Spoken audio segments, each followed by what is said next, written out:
నమస్తే అండి. నేను వాణి. నా ఛానల్ ఫస్ట్ టైం చూస్తుంటే ప్లీజ్ లైక్ చేసి షేర్ చేయండి, సబ్స్క్రైబ్ చేసుకోండి. ఈరోజు మనం డి కామేశ్వరి గారు రచించిన కాలాన్ని వెనక్కి తిప్పకు అనే ఒక మంచి కథను విందాం. మమ్మీ అంది కళ్యాణి. వంట పనిలో మునిగి మామూలుగా అంది.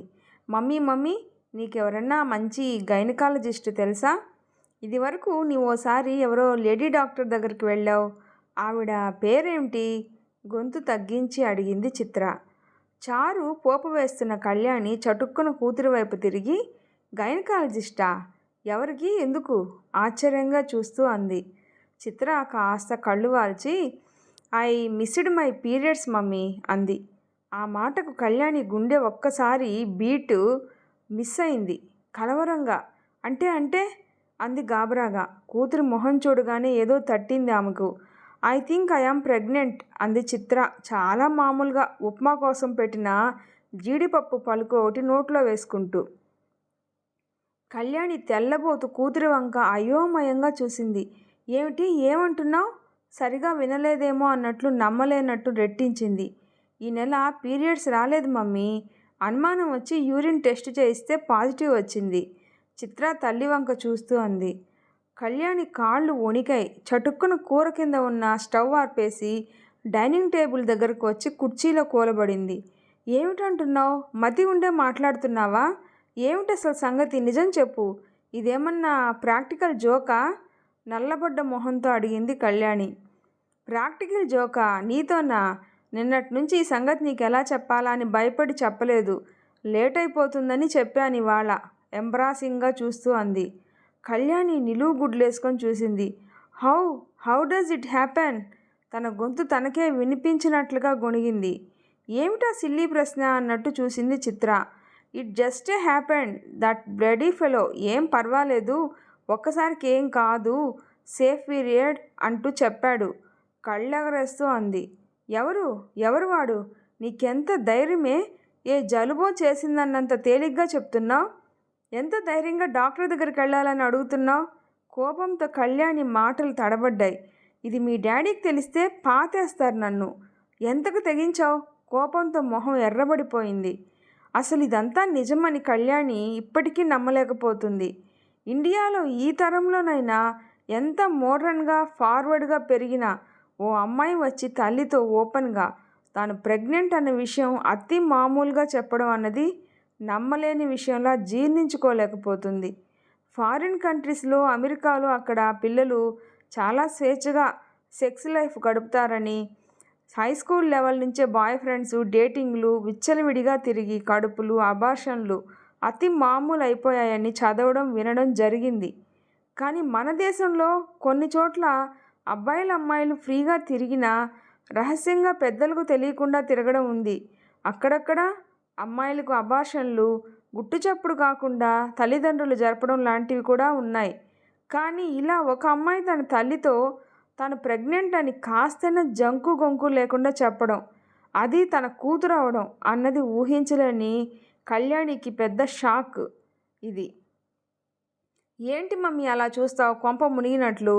డాక్టర్ దగ్గరికి వెళ్తే జస్ట్ 2 minutes జాబ్. అప్పటికే కళ్యాణి ఈ లోకంలోకి వచ్చిన దానిలా లేచి కూతురు చెంప చెళ్ళుమనిపించింది. కోపంతో ఆమె మొహం ఎర్రబడిపోయింది. నోర్ముయ్, ముందు నోర్ముయ్. ఇంకొక్క మాట మాట్లాడావంటే చంపేస్తా. ఎవడా వెధవా? ముందు చెప్పు. ఎవడు వాడు? కళ్ళెర్రబడగా గద్దించి అడిగింది. చెంపదెబ్బ తిన్న చిత్ర రోషంగా తల్లి వంక చూసింది. ఎవడో ఒకడు, ఎవడైతే ఏ?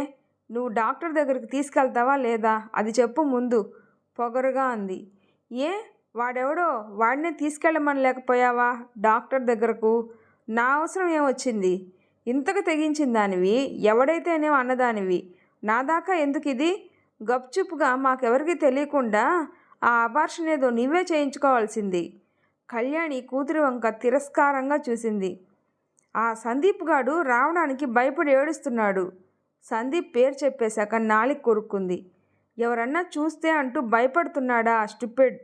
డాక్టర్ అబార్షన్కి హస్బెండ్ కానీ పేరెంట్స్ కానీ ఉండాలంది. ఓ, తమరప్పుడే అన్ని ప్రయత్నాలు చేసే నా దగ్గరకు వచ్చారన్నమాట.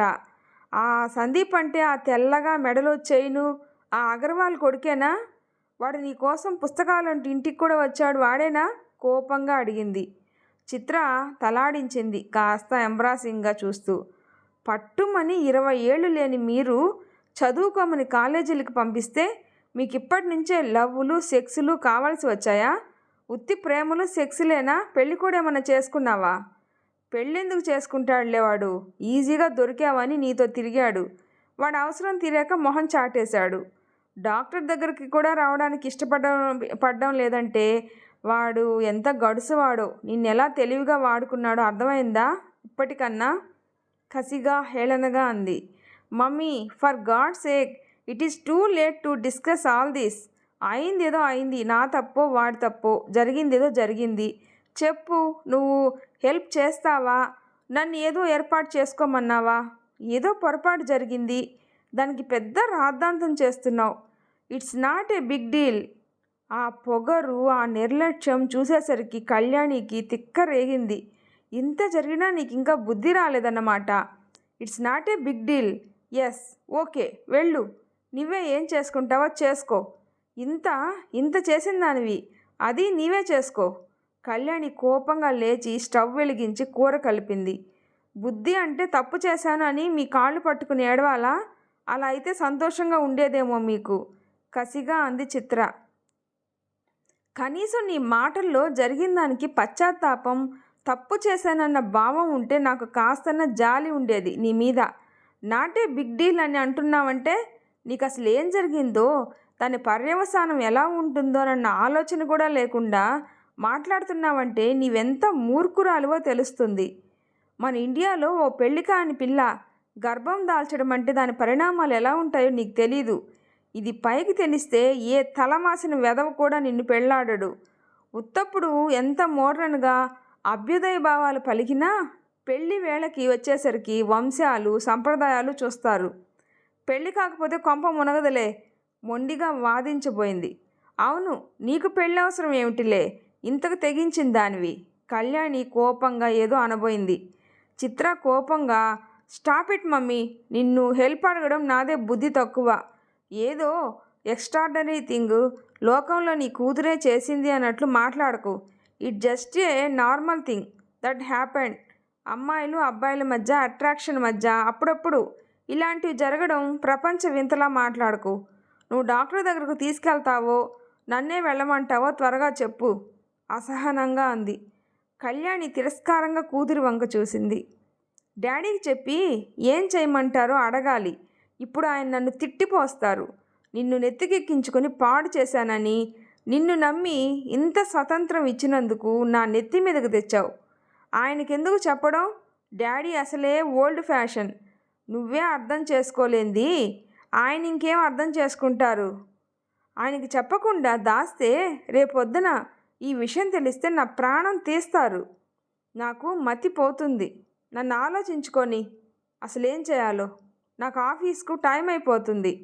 పనంతా అలాగే ఉంది. నీవు ఇక్కడి నుంచి వెళ్ళు తల్లి. గాబరా పడుతూ వంట పని పూర్తి చేయసాగింది. నువ్వు డాడీకి చెప్తే నేను ఊరుకోను. నువ్వు హెల్ప్ చేయకపోతే చేయకు. విసురుగా వెళ్ళిపోయింది చిత్ర. ఇదిగో, నువ్వు ముందు ఆ సందీప్ని ఇంటికి తీసుకురా. నేనొకసారి మాట్లాడాలి వాడితో. కళ్యాణి వెనక నుంచి అరిచింది. చిత్ర చటుక్కున వెనుక్కు తిరిగి తల్లిని మింగేసేటట్లు చూస్తూ, నువ్వేం వాడితో మాట్లాడనక్కర్లేదు. ఆ రాస్కెల్ నన్ను తప్పించుకొని తిరుగుతున్నాడు. వాడితో నేను మాట్లాడను అంటూ వెళ్ళిపోయింది. వీళ్ళ ప్రేమ మోజు అన్నీ అప్పుడే అయిపోయాయన్నమాట. విరక్తిగా అనుకుంది. జరగబోయేది తలుచుకుంటే, ఇంట్లో రాబోయే తుఫాన్ తలుచుకుంటే, భర్తని ఎలా ఎదుర్కోవాలో తలుచుకుంటే ఆమె కాళ్ళు వణుకుతున్నాయి, గుండెలు దడదడలాడుతున్నాయి. కళ్యాణి ముందు నుంచే ఆధునిక భావాలు కలిగిన యువతి. స్త్రీ స్వాతంత్రం, వ్యక్తిత్వం, ఆత్మాభిమానం లాంటివి ఆమెకి ఇష్టమైన పదాలు. ఆడది మగాడి కన్నా దేనిలోనూ తీసిపోదని, అవకాశం ఇస్తే అతన్ని మించిపోగలదని, ఆడది చదువుకొని తన కాళ్ళ మీద నిలబడాలని, ఆర్థిక స్వాతంత్రం ఉండాలి అని, తనకంటూ ఓ వ్యక్తిత్వం ఉండాలి అని అభిలషించేది. తన తల్లి చదువు, ఆర్థిక స్వాతంత్రం లేక తండ్రి ఎన్నన్నా పడే దుస్థితి లాంటిది తనకు కలగరాదని పంతం పట్టి ఏడ్చి రాగాలు పెట్టి నిరసన వ్రతాలు చేసి ఇంటర్తో చదువాపేసి పెళ్లి చేస్తానంటే ఎదురు తిరిగి డిగ్రీ తెచ్చుకొని బ్యాంక్ పరీక్ష రాసి క్లర్క్ ఉద్యోగం సంపాదించి ఇప్పుడు ఆఫీసర్ స్థాయికి ఎదిగింది. ఉద్యోగం వచ్చే వరకు పెళ్లి మాటెత్తనన్న మాట మీదే నిలబడింది. తన తర్వాతి తరం తన కూతురు తాను పడిన అవస్థలు పడరాదని ఎలాంటి అడ్డంకులు ఏర్పడకుండా బాగా చదివించింది. మంచి పొజిషన్లో ఉండాలని ముందు నుంచి కూతురికి కొడుక్కి ఎలాంటి తేడాలు చూపకుండా పెంచాలి అని ఆరాటపడింది. రామకృష్ణ పల్లెటూరులో పెరిగినవాడు. కాస్త సాంప్రదాయాలు పట్టింపులు ఉన్నవాడు. దేవుడు పూజలు గుళ్ళు గోపురాలు అంటూ తిరిగే రకం. ఆడపిల్లగా పెంచని భార్యని దుయ్యబడుతూ ఉండేవాడు. దానికి చక్కగా 2 జడలు వేసి బొట్టు కాటుక పెట్టకుండా ఆ క్రాఫ్ ఏమిటి? ఆడపిల్ల మగపిల్లాడితో సమానంగా ఆ పరుగులు ఆ సైకిల్ తొక్కడం ఏమిటి? వయసు వచ్చిన పిల్ల ఆ షార్ట్స్ బనీన్లు వేసుకొని మగపిల్లలతో షటిల్ ఆడుతుంది. దాన్ని నువ్వే పాడు చేస్తున్నావు. వాడితో సమానంగా దానికి మోపెడ్ కొనాలా? ఆ ప్యాంట్లు వేసుకుని అది మగరాయుడులా తిరగాలా? అబ్బాయికి అమ్మాయికి ఇద్దరికి ఇంజనీరింగ్ చెప్పించాలా? మగపిల్లాడి కంటే తప్పదు. ఇది ఏ బిఏనో చదవచ్చు, తర్వాత ఏదో చదివించవచ్చు. ఆ మగపిల్లల్ని ఇంటికి రానిస్తావెందుకు? అది నీ కూతురు ఎవడి స్కూటర్ వెనకాలో ఎక్కి వెళ్తుంది తెలుసా? నేను కళ్ళారా చూశాను. ఇది నువ్వు ఇచ్చిన అలుసు. దాన్నెందుకు పనికి రాకుండా చేస్తున్నావు? చిన్నప్పటి నుంచి రామకృష్ణ కళ్యాణీల మధ్య ఆడపిల్ల విషయంలో ఎన్నో వాదనలు దెబ్బలాటలు. ఆడపిల్ల అంటే కళ్యాణికి కోపం. ఏ ఆడపిల్లలైతే ప్యాంటు వేసుకోకూడదని రూల్ ఉందా? షటిల్ ఆడితే తప్పేమిటి? ఆడేటప్పుడు షార్ట్స్ కాక మరేమి వేసుకుంటారు? మగపిల్లాడు వాడికి మోపెడు కొంటే వాడికంటే ఇది దూరం వెళ్ళాలి. దీనికి ఎందుకు కొనరు? క్లాస్మేట్స్ ఏదో సరదాకి ఇంటికి వస్తే తప్పేంటి? వాళ్ళ బుర్రల్లో ఆడ మగ తేడాలు పెట్టి మనమే పాడు చేస్తాం. ఫ్రెండ్స్కు ఆడ మగ తేడాలు ఎందుకు? దాని మోపెడు చెడిపోతే ఫ్రెండ్ స్కూటర్ ఎక్కి వస్తే కొంప మునిగిపోదు. ఇలా కూతుర్ని వెనకేసుకు వస్తూ ఆడపిల్ల అన్న తేడా లేకుండా పెంచింది. ఇద్దరం ఉద్యోగాలు చేస్తూ వాళ్ళకు కావలసిన చదువులు చెప్పించలేమా? ఆడపిల్ల అయితే ఇంజనీరింగ్ చదవకూడదా? వాడికంటే దీనికే లెక్కలు బాగా వచ్చు. దాని ఛాన్స్ మనం పాడు చేయాలా అంటూ పంతంగా కూతురిని ఇంజనీరింగ్లో పెట్టింది. చిత్ర చైతన్య ఇద్దరికీ ఓ ఏడాది తేడా ఉండటంతో ఇద్దరూ కొట్టుకోకుండా 2 సైకిళ్ళు 2 మోపెడ్లు 2 పుస్తకాల సెట్లు ప్రతిదీ వంతులు లేకుండా చేసేది. నీ కర్మ అలా గాలికి వదిలేసి నెత్తికెక్కించుకుంటున్నావు. అలా స్వేచ్ఛగా మగపిల్లలతో స్నేహాలు ఎంకరేజ్ చేస్తున్నావు. ఎప్పుడూ అది కొంప ముంచుతుంది. అప్పుడు ఏడుస్తావు. ఒకసారి బాయ్ ఫ్రెండ్స్తో అమ్మాయిలంతా పిక్నిక్కి వెళ్తే ఆ రోజు పెద్ద గొడవ చేశాడు రామకృష్ణ. ఈ కాలం పిల్లలు తెలివైన వాళ్ళు. వాళ్ళ లిమిట్స్ వాళ్ళకి తెలుసు. స్వేచ్ఛ ఇవ్వకపోతే దొంగచాటుగా తిరుగుతారు, అబద్ధాలు చెప్తారు. ఇలా అయితే ఫ్రాంక్గా మనతో అన్నీ చెప్తారు అంటూ వాదించింది ఆ రోజు. తల్లి సపోర్టుతో చిత్ర చాలా బోల్డ్గా ఎవ్వరిని లెక్క చేయని రీతిలో ప్రవర్తించడం రామకృష్ణకి అసలు నచ్చేదే కాదు. ఇప్పుడు భర్తకి చెప్తే తనే కారణం అని దుమ్మెత్తి పోస్తాడు. అతను అనడం సరే, ఎలాగూ తప్పదు. తనింత స్వేచ్ఛ స్వాతంత్రం ఇస్తే అది దుర్వినియోగం చేసిన కూతురిని క్షమించలేకపోతుంది కళ్యాణి. ఇప్పటికీ జరిగిన దాన్ని సమర్థించుకుంటున్న కూతురిని ఈ విషయంలో తేలిగ్గా తీసుకోలేదు. తానేం చేసినా తల్లి గుడ్డిగా సపోర్ట్ ఇవ్వదు అన్నది అర్థం కావాలి అంటే తాను 2-3 రోజులు పట్టించుకోకుండా బింకంగా ఉంటే, కాళ్ళ బేరానికి వచ్చి ప్రాధేయపడితే అప్పుడు చివాట్లు పెట్టి డాక్టర్ దగ్గరకు తీసుకెళ్ళాలి అని నిర్ణయించుకుంది. డాక్టర్ దగ్గరకు తీసుకెళ్లే ముందే భర్తకి ఈ విషయం చెప్పొచ్చు. 1-2 రోజులు ఊరుకొని కూతురు రియాక్షన్ గమనించాలని నిర్ణయించుకుంది కళ్యాణి. అర్ధరాత్రి మంచి నిద్రలో ఉన్న కళ్యాణికి తనని ఎవరో కుదిపి లేపుతుంటే చటుక్కున మెలకువ వచ్చింది. కళ్ళు ఇప్పేసరికి చిత్ర ఏడుపు గొంతుతో మమ్మీ మమ్మీ అంటూ రహస్యంగా పిలుస్తుంది. చటుక్కున లేచి కూర్చుంది కళ్యాణి. చిత్ర మొహం బెడ్ లైట్ వెలుగులో పాలిపోయింది. భయంతో ఏడుస్తున్న కూతుర్ని చూసేసరికి దిగ్గున లేచి గదిలో నుంచి బయటికి వచ్చి చిత్రా గదిలోకి నడిచింది. చిత్ర మంచం మీద లొంగ చుట్టుకుపోతూ, మమ్మీ నొప్పి, మమ్మీ బ్లీడింగ్ అయిపోతుంది, డూ సంథింగ్ కడుపు పట్టుకుని ఏడవసాగింది. ఆమె పక్క మీద నైట్ గౌన్ నిండా రక్తం మరకలు. కళ్యాణి గుండె జల్లుమంది. ఏమైందే, ఏం చేశావు? గాబరాగా కడుపు పట్టుకొని బాధతో మెలికలు తిరుగుతున్న చిత్రని అడిగింది. ఏం చేశావే, ఏదన్నా మందు మింగావా? భయంగా చూస్తూ అడిగింది. మొన్న ఓ లేడీ డాక్టర్ అబార్షన్ చేసింది. ఇవాళ సాయంత్రం నుంచి బ్లీడింగు, ఇందాకటి నుంచి కడుపులో ఒకటే పోటు, బ్లీడింగ్ అలా అయిపోతుంది. మమ్మీ ఈ నొప్పి, చచ్చిపోతున్నాను, డూ సంథింగ్ ఏడవసాగింది బేలగా. ఏ డాక్టర్ చేసింది? ఒక్కటివి ఎందుకు వెళ్ళావు? గాబరాగా అంది. నువ్వు ఏం చెప్పలేదు నాకు. నా ఫ్రెండ్ రవి పాపం, తను హస్బెండ్ అని చెప్పి వచ్చి నాకు హెల్ప్ చేశాడు. ఎక్కడో ఎవరో ఓ డాక్టర్ ఉందంటే, ముక్కు మొహం తెలియని ఎవరో డాక్టర్ దగ్గరికి వెళ్ళావన్నమాట కోపంగా అంది కళ్యాణి. అబార్షన్ సరిగా చేయలేదు అన్నది కళ్యాణికి అర్థమైంది. ఇది ఇంకా వాదులాడుకోవాల్సిన టైం కాదని అర్థమయ్యి గబగబా రామకృష్ణని లేపడానికి వెళ్ళింది. ఇన్కంప్లీట్ అబార్షన్, ఈ బ్లీడింగ్, ఇంత జ్వరం, కడుపులో పోట్లు, ఇవన్నీ ఇన్ఫెక్షన్కి సూచనలు. ఎక్కడ పడితే అక్కడ ఊరు పేరు లేని ఏదో చిన్న ప్రైవేట్ నర్సింగ్ హోమ్లో చేయించుకున్న ఫలం. ఈ కాలం పిల్లలు చదువుకొని తప్పొప్పులు తెలుసుకోరు. తప్పు చేశాక కనీసం చేసిన దాన్ని సరిగా అయినా సరిదిద్దుకోరు. తల వాచేటట్లు చివాట్లు పెట్టి అప్పటికప్పుడు డిఎన్సీ చేసి అబార్షన్ పూర్తి చేసి పెయిన్స్కి, ఇన్ఫెక్షన్కి ఇంజెక్షన్లు ఇచ్చింది డాక్టర్. మీరు తల్లై ఉండి పంతానికి పోయి అలా 2-3 రోజులు వదిలేయాల్సింది కాదు. పిల్లలు తప్పు చేసినప్పుడు మనం కాకపోతే ఎవరు ఆదుకుంటారు అంటూ కళ్యాణిని మెత్తగా మందలించింది. ఆవిడ తన కొలీగ్ ఆడబడుచు.